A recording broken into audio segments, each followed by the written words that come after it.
Sensational కలెక్షన్లతో box office దగ్గర mass రచ్చ చేస్తూ 2 వారాలను పూర్తి చేసుకుంది మెగాస్టార్ చిరంజీవి నటించిన మనశంకర వరప్రసాద్ గారు సినిమా. తెలుగు రాష్ట్రాల్లో అల్టిమేట్ లెవెల్లో 14వ రోజున జోరు చూపించిన ఈ సినిమా అనుకున్న అంచనాలన్నింటినీ మించిపోయి ఊచకోత కోసింది. ఏకంగా 3.93 కోట్ల రేంజ్ లో షేర్ మార్కును దాటేసి ఊచకోత కోసిన ఈ సినిమా వరల్డ్ వైడ్ గా ఓవర్సీస్ లో అక్కడ స్టాంప్ లాంటివి రావడం, మంచు ఎక్కువగా కురడంతో అనుకున్న రేంజ్ లో థియేటర్స్ లో షోలు పడలేదు సినిమాకు. ఆ ఇంపాక్ట్ పడినా కానీ వరల్డ్ వైడ్ గా మంచి జోరుని చూపెడుతూ 4.33 కోట్ల వరకు షేర్ ను 8.15 కోట్ల రేంజ్ దాకా గ్రాస్ మార్కును అందుకోగలిగింది. దాంతో 2 వారాలలో సినిమా వరల్డ్ వైడ్ గా సాధించిన కలెక్షన్లను చూసుకుంటే నైజాంలో 43.08 కోట్లు, సీడెడ్ లో 21.22 కోట్లు, వైజాగ్ లో 20.58 కోట్లు, ఈస్ట్ లో 14.76 కోట్లు, వెస్ట్ లో 9.32 కోట్లు, గుంటూరులో 10.66 కోట్లు, కృష్ణాలో 10.38 కోట్లు, నెల్లూరులో 6.28 కోట్ల దాకా షేర్ అందుకున్న సినిమా తెలుగు రాష్ట్రాల్లో 14 రోజుల్లో 136.28 కోట్ల దాకా షేర్ ను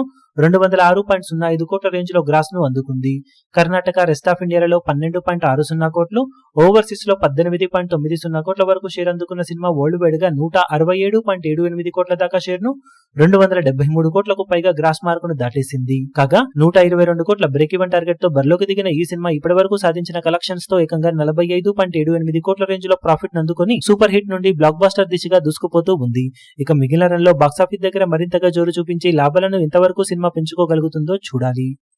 ఈ వీడియో మీకు నచ్చినట్లయితే లైక్ చేయండి, షేర్ చేయండి, ఛానల్ ను సబ్స్క్రైబ్ చేయడం మాత్రం మరవకండి. ఏ చిన్న అప్డేట్ ను మిస్ అవ్వకూడదు అనుకుంటే బెల్ ఐకాన్ ను ప్రెస్ చేయండి.